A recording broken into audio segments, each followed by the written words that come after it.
Hello everybody, welcome to this new video in which we're going to solve your Igcse Economics 0455 Paper 1 Variant 1 from May-June 2020 session. The paper, as you know, is for 45 minutes in which we've got to solve 30 MCQs. Let us begin with the very first question, guys. What is an example of the purchase of a consumer good? Now you must know there are two types of goods, which are your consumer goods and your capital goods. When we talk about consumer goods, there are durable consumer goods and non-durable consumer goods. So let us look at the first option here. A farm owner buys a television. So television is a consumer good, so that's a correct option. If we say a farm owner buys additional land, well, that's a factor of production and that's necessarily a capital good. Or we can say it's like an investment, right? It's not something that is consumed by the farmer. It's used to produce other goods and services. We wouldn't say capital good, but we'd rather say it's a factor of production. A farm owner buys fertilizer for their crops. Again, it's one of the raw materials used in the production of goods. A farm owner buys some farming equipment. This here is considered as capital good, which is equipment. So it's not your consumer good. So this is also not the right answer. The correct option would be A. Moving on to the next question, what is the function of the factors of production in economy? To make goods and services to fulfill wants and needs. Well, obviously, we're going to use the factors of production to make goods and services. This is the basic economic function that the businesses, they combine all the factors of production to make goods and services. Right? All the other options I think are wrong, so just kind of let's move ahead. Let's cross them and just move ahead. The diagram shows a production possibility curve for an economy that can produce cotton and cars. The economy is at point Q. So here is your economy at somewhere in between, producing a combination of both, the equal numbers of both the cotton and cars.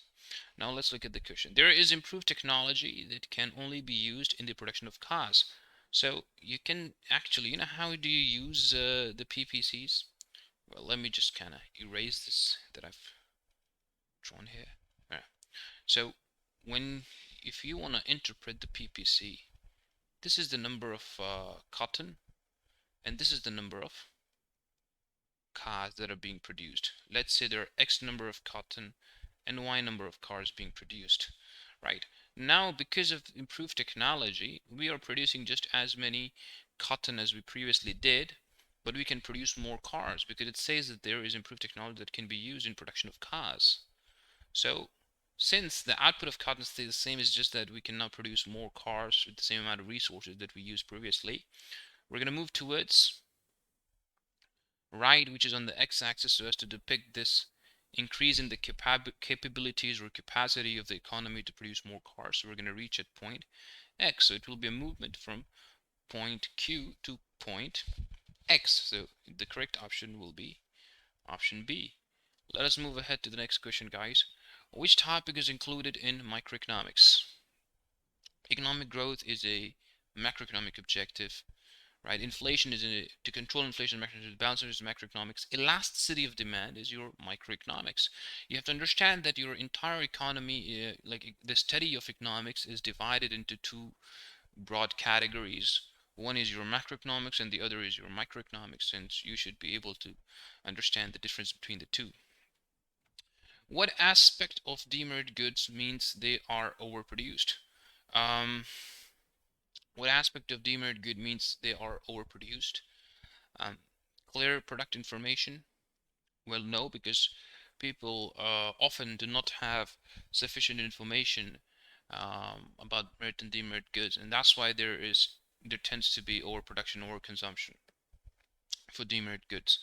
High external costs, yes, because there are external costs. This is the reason, like, why they are produced more than they should have been. And hence we say that they've been overproduced, right? Because we're not considering the social costs in making the decision to produce these goods. When these goods are produced, we must also consider the social costs or social implications of producing these kind of items, which have external costs. So high external costs increase your social costs, which are ignored by the producers that only consider the private cost of production. And obviously, when the cost is reduced, the production tends to be high, right? So it causes these goods to be overproduced. So high external costs would be your correct answer over here. Moving on to the next question, question 6. The diagram shows market demand and supply curves. So you guys see here, this is your demand curve. This here is your supply curve. A normal demand supply curve. To what extent is market in equilibrium at price B3? To what extent is the market in disequilibrium at price B3? So you need to understand, here is your equilibrium at P1, right? Both at P2 and P3 there is a disequilibrium, right? At P3 you see here, this here represents the gap, the difference between the demand and supply at this price. At this price, the quantity supplied stands at Q3 and quantity demand stands at Q5. So this difference of Q5 and Q3 actually represents excess demand. We call it excess demand or shortage, right? Because at this much is the shortage within the economy at this price point, right? Or the demand exceeds by this much amount, the difference between Q5 and Q3. So the disequilibrium would stand at this difference where the difference between Q3 and Q5. All right, it has been the options that are given here, they've been given as OQ3 and OQ5. This is the extent of disequilibrium. This is the degree to which there is disequilibrium in terms of the quantities that are produced. So instead of saying Q3 simply, they're saying OQ3, but essentially it means the same thing.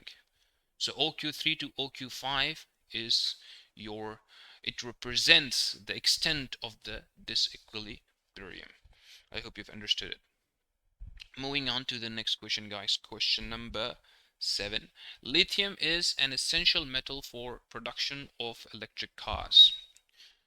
Some of you must know that already because of a growing trend of electric cars these days. Like the previous cars were, based on, like they ran on fossil fuels. The engines consumed the fossil fuels, and now the new cars run on batteries. And these batteries use lithium.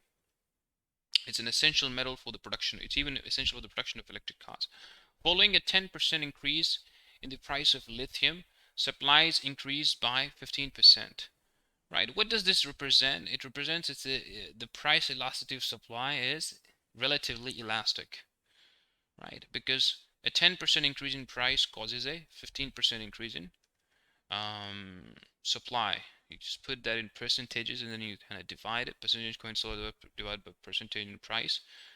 The elasticity stands at 1.5. This led to a 5% increase in the price of electric cars.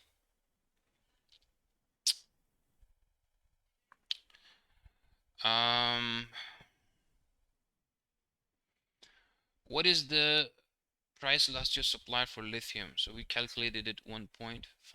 So it's going to be 1.5. They just put up a 0 here. But it means the same thing, right? So the correct answer would be option C. Moving on to the next question, guys. The wage of labor in a firm increases. What is the most likely effect on the production process? Well, if the labor increases, if the labor becomes more expensive, the capital would be more preferred, right? So capital could replace labor in this situation. So the answer could be either from option A or option B, where in both of these options it says that the capital replaces labor. The labor cannot replace labor. Labor has become more expensive, so it cannot be option C, it cannot be option D. Now, is it going to be an immediate shift, or is it going to take some time? Well, you cannot immediately just tell the people to leave their jobs. The redundancy process, it takes time, and also the investment within the capital, equipment, and the technology, and the development of the technology, or the adoption of the technology by the firm, is going to take quite some time. You also need to retrain your employees to be able to use the new technology that tends to replace some of the manual work that's done within the production process, right? So it's, let's say it's a long-term process. It's so the capital replaces labor in the long run. I mean, eventually it's going to replace labor, but not immediately. So we're gonna cross out option A, and we're gonna go for option B. Moving on to the next question, question number 9. Which combination of influences would increase the level of borrowing by a household? Which combination of influences would increase the level of borrowing by a household? Well, let's look at the first influence, becoming pensioners. And the second influence is high rate of inflation. Becoming pensioners. If a household tends to become pensioners, do they increase the borrowing? Well, the entire household does not tend to become pensioner, right? And high rate of inflation I think high rate of inflation could be the option here, but becoming pensioners does not really fit into this situation. That people tend to become pensioners and they start borrowing. First of all, um, you need to have an active income when you're borrowing funds so as to give an assurance to the bank that you'll be able to pay back. So I think becoming pensioners is like really odd. Greater wealth. If you have greater wealth, you do not necessarily need to borrow. And let's say you do borrow as well, because you have greater wealth. You can borrow, of course. The bank is willing to lend you, but lower consumer confidence. If you are not confident, you're not going to borrow and spend. So growing greater wealth is also not that relevant here.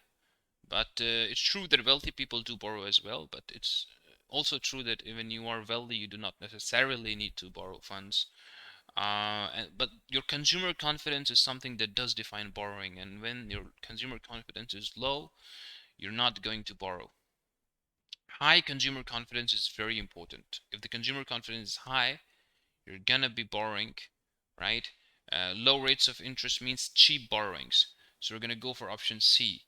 With low rate of interest, the borrowing tends to become cheap. So the borrowing increases. The total level of borrowing increases in a household, right? And there's high consumer confidence. Just like we rejected option B because of low consumer confidence, we're gonna accept high consumer confidence as a potential reason for why the people tend to borrow more. When they're more confident, they're going to borrow to spend because they will be confident in the state of the economy.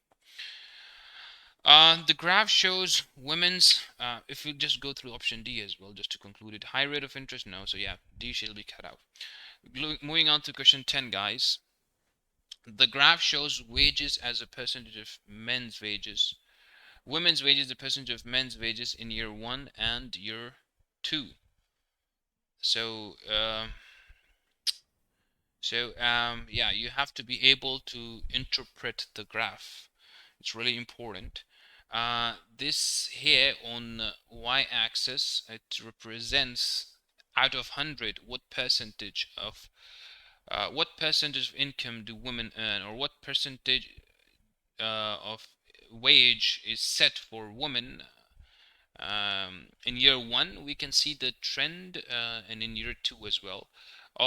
Not necessarily the trend, sorry, but we can see the correlation of the like um, how a woman, or what percentage of wage does a woman earn at different stages of her life, or what percentage of men's wage does a woman earn at different stage throughout her working life. I think that's the proper way to put it, right? Which statement is shown by the graph to be true? So understand, in year 1, overall, in general, throughout all the years, or throughout the all the years of a woman's life, or at different stages, or the woman's of all the working age groups or working age, earned less in year 1 than they did in year 2, right? So younger women earn more than older women. Okay, this is also true because younger women, let's say in their late 20s, in their 30s, we cannot say that they earn more than older women, but we can say that they earned a higher, or let's say the proportion of women's income to men's income, or proportion of women's wage to men's wage tended to be higher when they were young. So we cannot say the answer is going to be option A. So you see, this is quite tricky. This is quite tricky. It's really important that you're able to interpret the graph. That's what I'm saying. You have to be able to interpret the graph. Women's wages remain about the same between. We cannot say anything about the wage because this graph does not tell us anything about the wages of women. It tells us the proportion of men's wage that a woman earns at different ages of her life, or right, or yeah, throughout her working life. If we're talking about individual women, or if we're talking about different women, so different women at different age, what proportion of a man's wage do they earn? That's the question. It does not tell you about the exact wage that the women earn, right? So you cannot determine the exact wage. It talks about the proportion of man's wage that a woman earns. So women's wage remains the same. We cannot say that. In year two, all women were earning more than men. Again, this is also something that we cannot say because it's a proportion of man's wage that a woman's earning, and it's less than 100%. In year one or in year two, it does not matter. In both these years, women have earned less than 100% of men's wage. Does that make sense, everybody? So option C cannot be the right option either. Option D, in year two, women were earning higher percentage of men's wages than in year one. This is true because you see this gap. In year two, women at all ages are earning higher percentage, not higher income or higher wage, but higher percentage of men's wage. Like in year one, let's say the 27-year-old woman was earning almost 75-76% of what a man earned at that age, let's say. And in year two, a woman is earning 80 to 81% of a man's wage. So this gap between a man's and a woman's wage is narrowing down, right, over the period between year one and year two.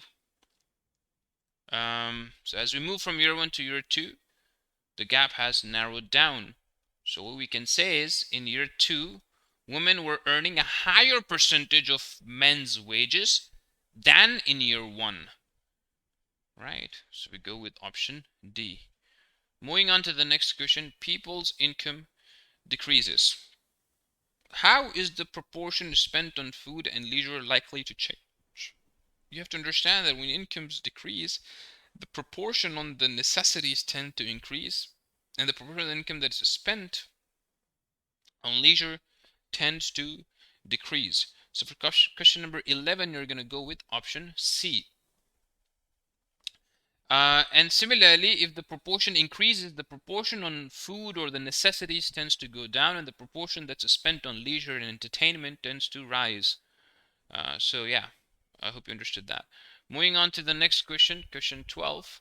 The table shows total fixed and total variable costs at different levels of output for a firm.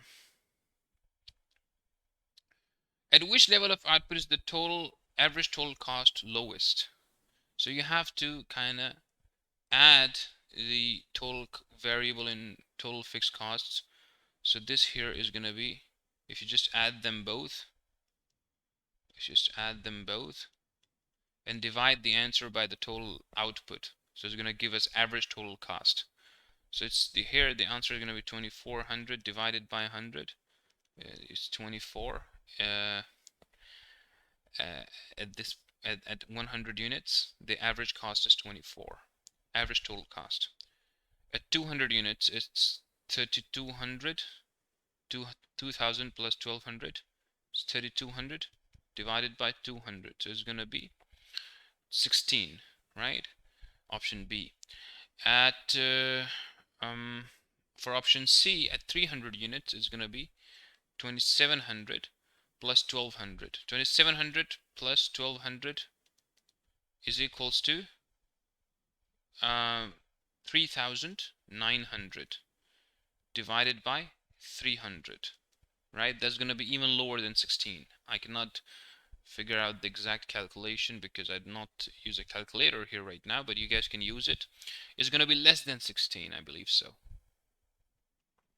Well, let me just use the calculator. 3900 divided by 300. 3900 divided by 300. Yeah, so the answer here is 13, right? Here's 13. For the last option, 4800 divided by, you just add 3600 and 1200 is going to give you 4800 divided by 400. So the answer is 12. 4 12s are 48. So the average total cost is going to be lowest when we are producing 400 units. So the answer for your question 12 will be option D. Moving on to the next question. The following information refers to a firm producing shoes. At which level of output does the firm maximize profits? You have to understand that the profits are maximized when total difference between total revenue and total cost is highest. Here, the difference between total revenue and total cost is 300. So this is the revenue. This is the profit, right? At 100 units. At 200 units of output, the profit is 2200 minus 1800. It's $400. At 300 units, at 300 pairs of shoes, we're making $300 in profit. Difference is total revenue 3000 and total cost 2700. The difference is 300. And at 400 units, we're making just $200 in profit. So the maximum profit is earned when we're producing 200 units of shoes or 200 pairs of shoes. Moving on to the next question, guys. Question number 14. What is most likely to lead to an improvement in labor productivity in industry? What is most likely to lead to an improvement in labor productivity? An increase in the capital investment. Okay, that does not affect labor directly, but you can say that the labor tends to produce more when we have invested in the capital, because the capital helps a higher number of units to be produced, right? With lower labor, with lower number of employees at work, you're still producing very high number of units. So the average production per individual that's working tends to grow higher with increasing capital investment. So A is your correct option. How is government most likely to prevent the growth of monopolies? By encouraging mergers in the no, mergers are gonna lead to its monopoly, or it's not gonna help prevent the growth of monopolies. By establishing nationalized industries, by promoting the benefits of economies, by reducing the barriers to entry. Yes, by reducing the barriers to entry in an industry. When there are fewer barriers to entry, the more new businesses that can establish, and hence create a competitive environment for the existing businesses, thereby preventing monopolies to form. What is not included in public expenditure? Capital spending by firms is not included. Interest payments on government borrowings. All of these are spendings by the government, the expenditure of the government. Capital spending by firms is a expenditure of the private sector, so we cannot call it public expenditure. Do you guys get it? So we're going to go with option A. When is budget described as balanced? When direct taxes and indirect taxes are equal? Well,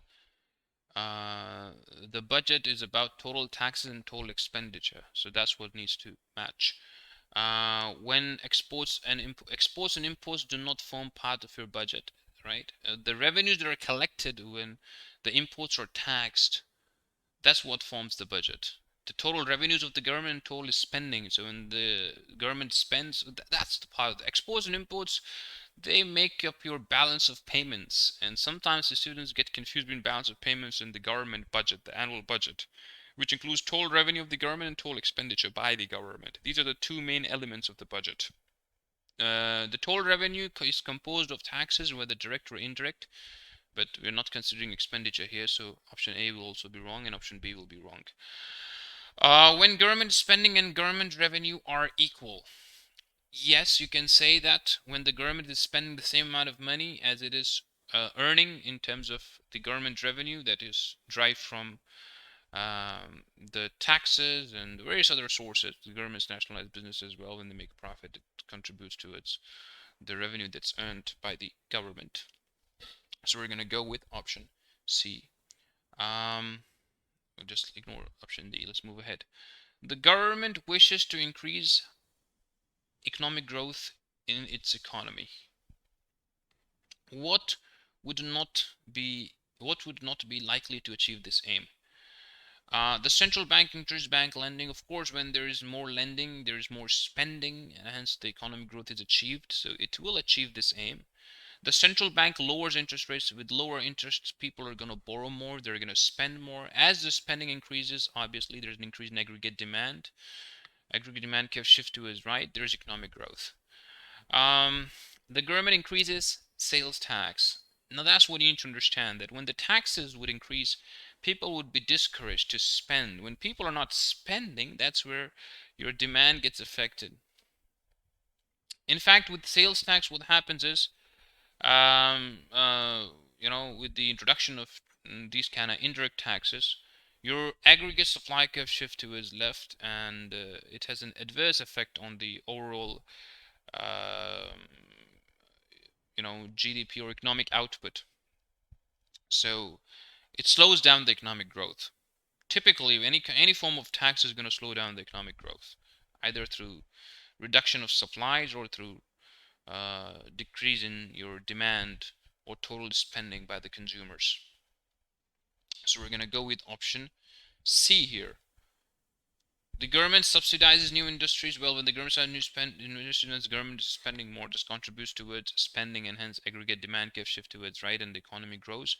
And also with the establishment of new industries, the aggregate supply can also shift towards right, and this also increases the growth in the economy. So option D would certainly lead towards economic growth. All the options lead toward economic growth except for the option C, which says that the government increased the sales tax. And that's the correct answer, because the question is that what would not be likely to achieve the aim of economic growth?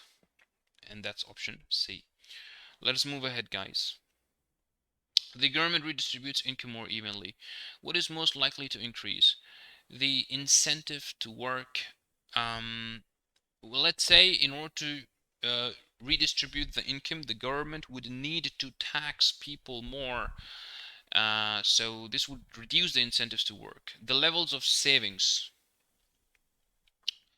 Again, I cannot understand what exactly is the relationship between the redistribution of income and savings. If the government is taxing people more, obviously they wouldn't be able to save as much as they possibly could, because their disposable incomes would decrease, and the need for welfare payment, um, that does not have to do with that can increase.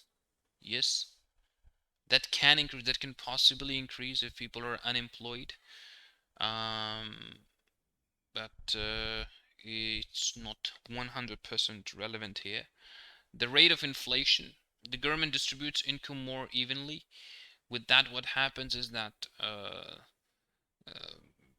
you can say that this kind of increases the spending within the economy. People tend to spend more as they are able to earn more equally, right? Everyone's going to spend. Usually, what happens with the less redistribution of income is that there are some extremely wealthy uh, people, and they constitute minority, right?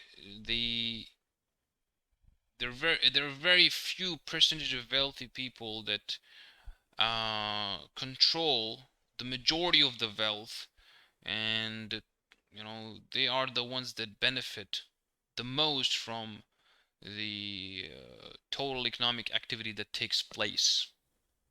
And majority of the population lives in deprivation and has very few resources.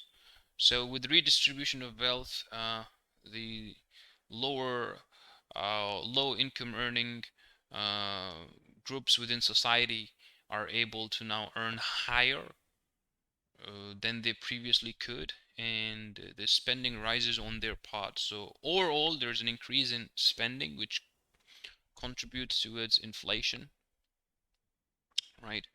If we go with option C, the need for welfare payments, there is no need for welfare payments with redistribution of income. What the different ways the government redistributes income. For example, the government could, let's say, subsidize the production of necessities so as to make them cheaper. The government could tax the rich people heavily. That in itself is one way to redistribute income, even without giving any welfare payments out. And use that funds which it has collected by taxing wealthy individuals to develop infrastructure, which is certainly going to create jobs as well, or to provide free education, free healthcare. So it means that the poor people who could not previously afford these kind of expenditures can now afford it, and they can get access to healthcare or education. So this is one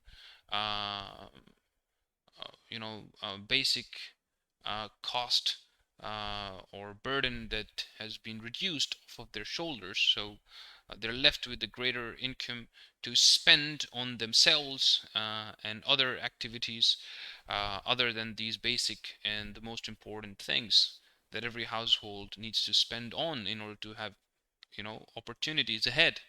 So the need for welfare payments could also be something that a lot of students could have answered over here. But you have to understand this question here is going to be tricky because it has to be, it's very subjective. It says what is most likely to increase. The other things can increase as well. The need for welfare payments can also increase with with more even distribution of income.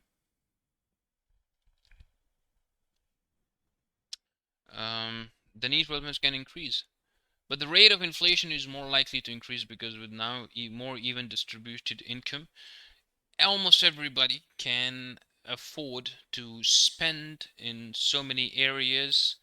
In so they spend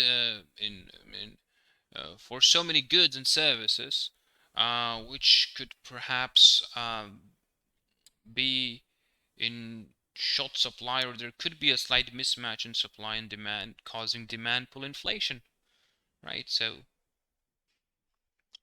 the rate of inflation, you understand? We'll go with option D here for question 19. For question number 20, the table shows selected indicators for the labor market for an economy in 2014 and 2018.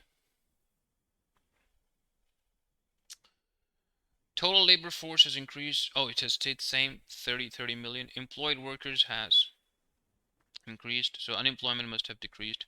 Long-term unemployed in manufacturing, long-term unemployed has increased by 1 million. Total unemployed in manufacturing has decreased by 2 million.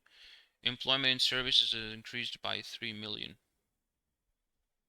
Employment in manufacturing has decreased by 2 million. And so overall, you can say that employment services increased by 3 million. Long-term unemployed has, so long-term employed has, so if we don't consider long-term or short-term, we just say services and manufacturing, let's say there are now 3 and 4, 5 million more people employed. Sorry, the difference is -2, so 3 minus 1, so 1 more people. Okay, we cannot, let's just read the question here. According to the table, what is most likely type of unemployment in 2018? Well, if you look at the trends, right, it's the 2 million of the total unemployment. The total unemployment here is that of, let's say in this one, the unemployment is 5 million. Do you understand? In this, in 2018, the total employment is just 2 million, right? Because out of total labor force, if 28 million are working, 2 million are not working. If 25 million are working, 5 million are not working in 2014. So 5 million are not working, and 2 million are not working. 5 million not working in 2014, and 2 million not working in 2018, right? So the total unemployment has reduced actually. But what is the type of unemployment in 2018? That's the question. Now you have to understand that long-term unemployment has increased. Employment in manufacturing is, of course, the other kind of employment in the primary sector, but here they're only talking about employment in manufacturing and employment in services. So 2 million are those that are unemployed on the long term, or the long term. 2 million is the unemployment in employment in manufacturing. That's the difference now for 2 million of people that are unemployed in manufacturing now. 2 million more people employed in manufacturing now. 3 million more people are employed in services. 16 plus 2, 18. Perhaps, this is just for your understanding that I'm going through this. Perhaps another 10 million do get employment in primary sector. So that makes it 28 million. And this 2 million is your long-term unemployment. So what you need to see is that there's an increase in long-term unemployment, and there's a fall in manufacturing sector. So this means that the manufacturing industry has collapsed. A particular industry that produces certain kind of goods has, you know, ceased to work, perhaps because it has gone, the product that it produces have gone outdated, out-fashioned, or the technique with which it's used to produce those items are not in use anymore. There is more advanced technology. So a very important industry has gone out of business, right? And resulted in long-term unemployment. Thereby, this could be considered as structural unemployment. So if you look into the definition of different types of unemployment, and if you go through the definition of the structural unemployment, it means that when there are long-term unemployments caused by the closure of an industry because it becomes outdated, um, out of fashion, the product goes out of fashion, or the technique which is used in the provision or the creation of product uh, gets outdated. So yeah, there is a closure of the business which results in unemployment in large numbers, and these unemployments are structural in nature. That means this is not temporary, and this is not seasonal, this is not cyclical, this is not because of an economic slowdown, it's because of a problem within the business, within the industry itself in which the business operates. And it tends to also keep the workers in trouble, because leave the workers in trouble because they wouldn't be able to use their skills that they've acquired by working it in this process that has now become outdated, or the product and creation of the product that has now become out of fashion, um, because these skills cannot easily be applied elsewhere. So you also have to look into the occupational mobility of the laborers that have just gotten unemployed due to structural unemployment. That's why we call it long-term unemployment. I hope that makes sense. So it's structural unemployment. It's not because of overall economic slowdown. That happens. Economy goes in cycles: growth, boom, recession, slump. When we have a recession, we know we have a cyclical unemployment. But structural unemployment is something else. It's much more problematic. All right, moving on to question number 21. What may directly cause economic growth? Higher inputs, higher level of resources, um, higher taxation. Well, higher taxation does not contribute towards economic growth. Higher unemployment does not contribute towards economic growth. Higher imports means that we are relying more on imported goods, so it could cause towards economic growth if these imports are used as raw materials and they're used to produce other goods and services that are then exported, right? But the question says what may directly, you see, directly cause. Higher levels of resources will directly cause an increased economic growth, because with more resources, with more land, with more capital, with more labor, with more enterprise, these are all your resources. You're able to produce more goods and services, and this leads towards economic growth. The next question: what would not be required in the construction of an index of consumer price index? If you guys know that we use CPI to calculate your inflation. The selection of base year is important. It's required when we're calculating the selection of representative range of items, the calculation of the average wage levels. This is not something that we count when we're calculating, constructing an index of CPI. In the construction of an index of consumer prices, when we're measuring inflation, we are using consumer price index, and when we're constructing that index, okay, we're not gonna go for option A here, because it is used, the base year is used to calculate inflation year on year, right? The base year is your year zero. From there, you actually start calculating inflation. The selection of representative range of items, you're gonna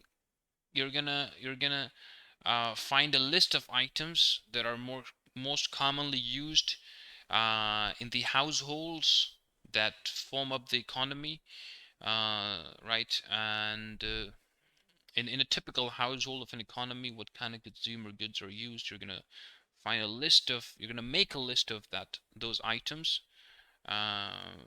which you would use to construct your index of consumer prices. So option B cannot be the right option because it is used as well. And you're going to apply weightage to all of these items that you've selected, which form the index of consumer prices. And based on their importance, of course, uh, you're gonna uh, account for them. So if something is uh, makes up a greater proportion of my total expenditure, right? A greater proportion, a greater weightage would be applied to that item. So if you want to go into the depth of how to calculate CPI or how to measure inflation, you would need a very detailed class, but I think I've covered most of it. After applying weightages, you measure the differences over a year. Let's say from base year to first year, what's been the change in the prices in the general level of price, and that's how you measure inflation. There's no need to calculate the average wage levels. This is not something that is accounted for within your CPI calculations or within the construction of index of consumer prices. So option C here is something that would not be required in the construction of an index of consumer prices. Moving on to the next question, guys. The table gives information about 3 economic indicators in 4 countries: W, X, Y, and Z. You see the rate of inflation is very low in country W. Let's look at the question. What may be concluded from this information? Yeah, so the rate of inflation is high in country X and country Y. The rate of interest is quite high in country X and country Y again. The rate of unemployment is quite high as well in country X and country Y. Let us see what the question is about. What may be considered? Countries with higher inflation have higher interest rates. Is that true? Well, we can see that in country X and country Y, in both these countries, the inflation is high and the interest rate is also amongst the highest. So that to some extent could be true, doesn't it? That makes sense to me. But you must read other options as well, because this here is something that is, I know it's simply a statement, and you have to say whether it's true or not. Countries with, or let's say it is in sync with the data that's given or not. So I think option A is in sync with the data that has been given to us. Countries with high interest rates have lower unemployment. Countries with high interest rates So you see, the countries have high interest rates and they still have high unemployment. Yeah, both these country X and country Y have high rates of unemployment. The country with lowest inflation had the highest unemployment. That's, I think, not true, because the lowest inflation was country W, and it did not have the highest rate of unemployment because the highest rate of unemployment was in country Y. The country with the lowest unemployment had the lowest inflation. The country with the lowest unemployment was your country Z, but it did not have the lowest inflation either because the lowest inflation was in country. Yeah, so the only option that is in sync with the information that has been provided in the extract or in the question itself, it's option A. Moving on to the next one. Next question, question 24. What distinguishes a more developed country from a less developed country? Inflation rates are high. That's not true. Inflation rates can be high or low. It does not depend on the level of development in the country. Interest rates are higher. That again does not depend upon how developed the country is. And it does not differentiate between. It does not distinguish between a more developed and less developed country. Natural resources are higher in the more. Well, you need to understand that there are too many countries that are very rich, extremely rich in natural resources, but still the level of development tends to be low because of mismanagement of those resources. So even option C couldn't be correct. Real incomes are higher in more developed countries. Your real incomes, the actual amount of income that is adjusted for inflation, it tends to be higher. Of course, that's why we consider those countries to be developed, because people on average earn way higher incomes than those that live in less developed countries. So option D makes absolute sense. Moving on to the next question. An additional 700,000 UK children and pensioners fell into relative poverty between 2013 and 2017. What might be the reason for this? Direct taxes had increased and indirect taxes had fallen. You need to understand that indirect taxes tend to be more regressive. So, and direct taxes, when increased, they tend to be more progressive. So they bring about equality of income, and they do not actually contribute towards poverty as increase in indirect taxes could do. So option A couldn't be correct over here. Option B, real gross domestic product was rising faster than the population. Again, with high real GDP or rising at a faster pace than population.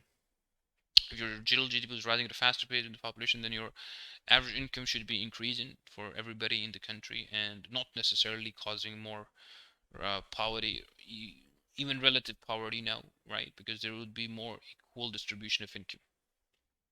So in the first option with direct taxes, there is more equal distribution when the direct taxes are increased. Indirect taxes are fallen. Indirect taxes are regressive in nature, as I told you. If tax is regressive in nature, it will, and if it falls, that means it's good. It does not bring about inequality of income because indirect taxes had fallen. That's what it's saying. And here, of course, the real GDP is rising faster than population. That means now people are relatively not poor, and this does not prove to us that it would cause an increase in relative poverty. The death rate was exceeding the birth rate. This simply means that the population is rising, does not have direct correlation at about the death rate was exceeding the birth rate. Sorry, it says that the population is falling. So it does not tell us about how the people have fallen into relative poverty, but it does tell us about how the population is falling because death rate is higher than the birth rate. The real value of government welfare benefits had fallen. The real value, the actual value of the benefits that are provided by the government to the poor people actually means that it's valued less now. The real value means inflation adjusted value. That means it can buy fewer things, it can buy fewer goods and services. So people tend to become relatively poorer. So there's an increase in relative poverty. You understand? An additional 700,000 UK children pensioners fell into rural poverty. So the government's welfare benefits, which includes benefits for children and the pensioners, these benefits, the value of these benefits has fallen. So these people that tend to depend on these benefits they have fallen into relative poverty, right? So option D will be the appropriate choice here. Moving on to the next question, question 26. What changes usually result when a country develops and is able to provide free healthcare and good living conditions? Free healthcare means the death rate should fall, first of all, right? So, and good living conditions. Good living conditions. We cannot say death rate rises. So for question 26, of course, it cannot be option A, and it cannot be it cannot be option B, because death rate actually falls. With free healthcare, the death rate falls. So it can be either option A or it can be option C, and it cannot be option B or it cannot be option D. And good living conditions. When the living conditions are good, well, this is what happens in the more developed countries, that the productivity rises. That's what you can say. When the living conditions are good, people, the infrastructure is good, everything is organized, people are now able to produce more goods and services, they are able to produce more, they are more productive, they're more efficient, right? The labor productivity rises, the systems are in place, so everything is working smoothly, so the production per labor increases in all different organizations throughout the country, right? Birth rate, there is no direct link with the birth rate, of course, but with free healthcare, you can say the birth rate. I don't. It does not make a very direct link. There's no not a very strong relation between the birth rate and how the birth rates are affected by either free healthcare or good living conditions. But you could say perhaps that with good living conditions, people tend to have fewer children, as it is evidenced in the more developed countries of the world. So we're going to go with option A. And regardless, if you just ignore the birth rate, this can't be true, because we need to go with either option A or option C, considering the death rate falls and the labor productivity rises. So option C says it falls, so we have to go with option A here. Moving on to the next question. What is a quota in international trade? A government grant? No. An administrative? You just need to know the definition of quota. A limit on the quantity of imports. The next question, guys, question 28. Many low-income countries rely on exports of raw materials such as coffee or iron ore to earn them foreign currency. What is the advantage of this? Countries have a constant demand for raw materials. International trade only benefits the importing countries. It is necessary for low-income countries to belong to the free trade area. Raw materials have fluctuating prices. This one actually makes sense, right? This is possibly a disadvantage. If something's price is fluctuating, and if you're dependent on that, on the export of those products for your foreign currency, that means that you could lose foreign currency if the price goes down quite significantly, which could hurt your balance of trade, and hence it could affect your economy. Moving on to the next question, guys, question 29. What is included as part of the current account of the balance of payments? All government income and expenditure. This is not true, because it's included in the budget. This here is budget. I told you before that people get confused between budget and balance of payments. Don't do that. Balance of payment is about the cash inflows and out for foreign currency inflow in foreign the demand for exports, and of course the expenditure on imports. Oh, this is your balance of payments mainly, the current account of your balance of payments, the exports, imports, and there are certain other things as well. But the government expenditure and government's income in its domestic economy is what forms the budget. Money withdrawn from a bank account. This is not something that's included in balance of payments. Investments in other countries by manufacturers.